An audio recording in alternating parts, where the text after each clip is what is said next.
welcome to the Inspired Riding Podcast.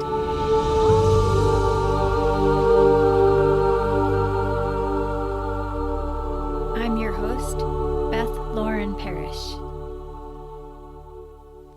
As a certified riding instructor, remote coach, and animal communicator, I bridge the gap between your inner and outer worlds as you strive to enhance all aspects of your riding. I'm here to remind you that you are powerful and more than capable of changing your reality with your horse time. In this podcast, I'm going to do something a little different. I decided to interview my pony Pepper. Since most of you know I am an animal communicator, and I love tuning in with my pony and asking him all sorts of things. So this time I actually asked my Inspired Riders group what I should ask him, and they came up with some really fun questions. So whether you believe this is true or not, I hope you get some really nice little tidbits from it.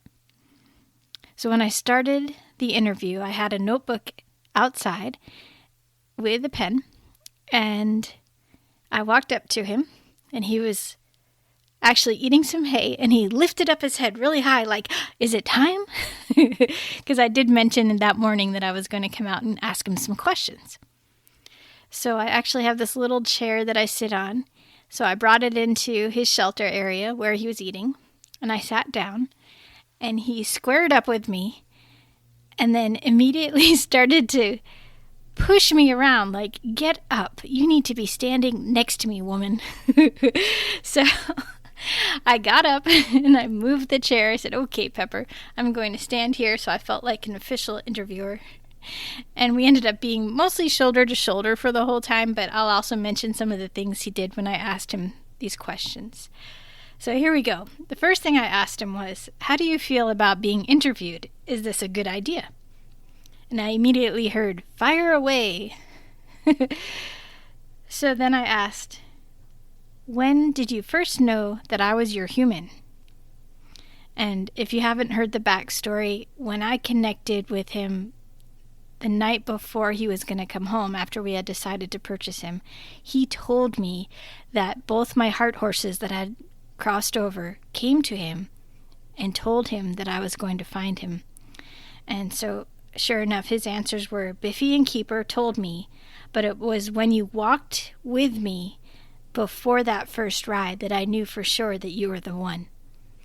And again, if you haven't heard that story, my first date with him, I was watching a little girl ride him to warm him up, and she hopped off, and they just brought him right up to the mounting block for me to jump on him.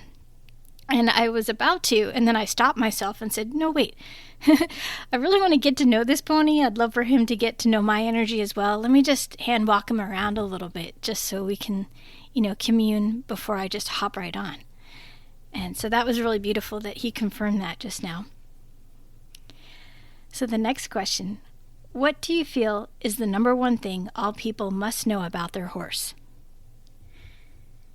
And he said that we all have unique personalities, and they need to take time to get to know each of our personalities. And he was really emphasizing the fact that it takes a long time to get to know them, and not to just jump to conclusions. The next question is, other than snacks and treats, what brings you joy? And he said, making my human proud, and jumping, and also chasing Indy, and getting my human's full attention. What do you worry about? The fence shocking me, and running out of food and treats, and deer. The deer are weird.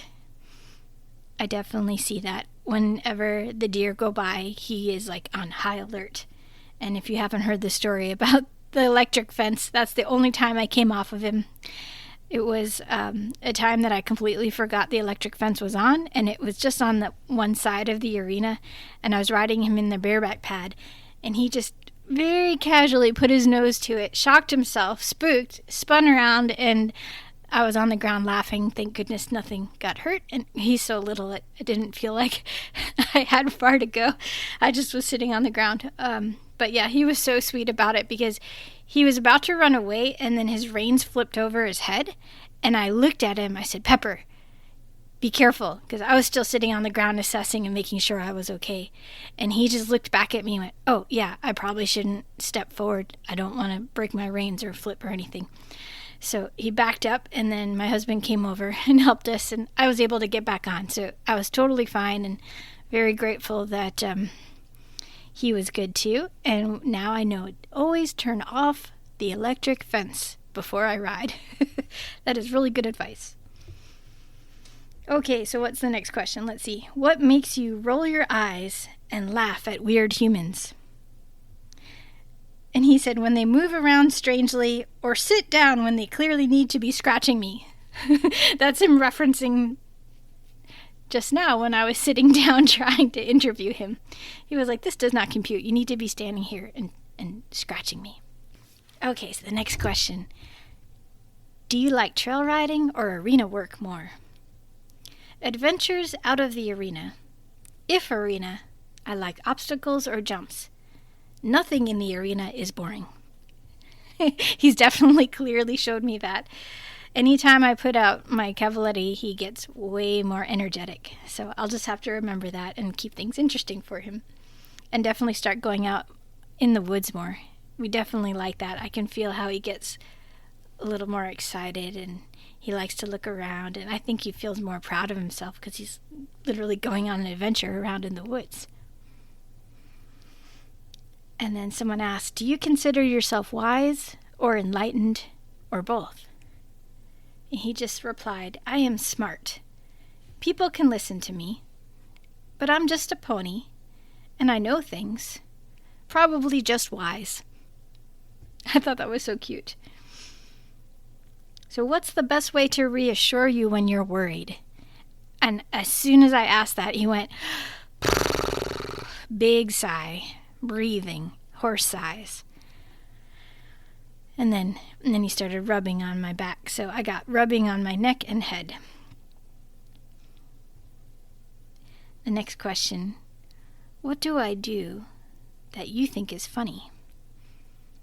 And then he said, my laugh and writing in this journal. And then I said, well, what about my dancing? Because I like to dance in front of him. He says, dancing is fun to watch. So I guess he doesn't think it's funny. He's just amused by it. And then, what do horses want most from their people? And he said it very quickly. Safe space, lots of food and love, to be understood and appreciated. I hear you, Pepper. Okay, so the next question. Can you talk about ways you let me know when you like or dislike something? And then he walked up to me and immediately started licking my hand. And he said, he licks me when he likes things. And he walks away or paws the ground when he doesn't like something. And he also shakes his head when I'm riding him to say he doesn't like that or he's done. I always joke, I say, I've run out of quarters. Pony is done. So I honor that, hop off, scratch him, and then usually the next ride's way better. So the next question, what advice do you have for our horses on how to get your human to hear what their horse is saying? And he immediately started yawning. And then he said, be clear, be kind, since humans can be fuzzy.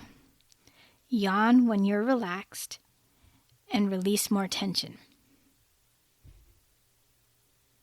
What wisdom do you have for people to live better lives? Have more fun. Play with your friends. Get massages. Be clear about what you want in life. And then he yawned again and said, chill out more. And then this last question, what is the easiest way to communicate? With visuals, words, sounds, etc. He said, words with pictures, then sounds, and breathing deeper will help get you in your body and make everything crystal clear. So he's talking about you just making sure that you're really connected to your body, connected to the earth. I always say I'm grounded before I go and chat with my horses, and that really seems to help. And at the end, I asked him, is there anything else you'd like to tell people that I haven't asked? And he just looked at me and he got really close. And I just felt this wave of love come from him. And he said, look for the snuggle moments more. Stay true to who you are and get grounded in your body. This will help us give you nice back rubs. And that's when he just started rubbing on me again. It was so sweet. And then he placed his muzzle on my neck and I giggled. And he said, yes, laugh more. Feel your emotions and appreciate everything. Horses want to know that they're appreciated as much as humans, if not more. So there you go. That was my little interview with Pepper. I really hope you enjoyed it. And if you'd like to connect more and chat more about this, please join the Inspired Riders group on Facebook. Or you can reach out on my website, inspiredriding.com. Email me and let me know what you thought of this podcast. Remember to lead with kindness for yourself and for your horse. Thank you so much for listening. And may the horse be with you always.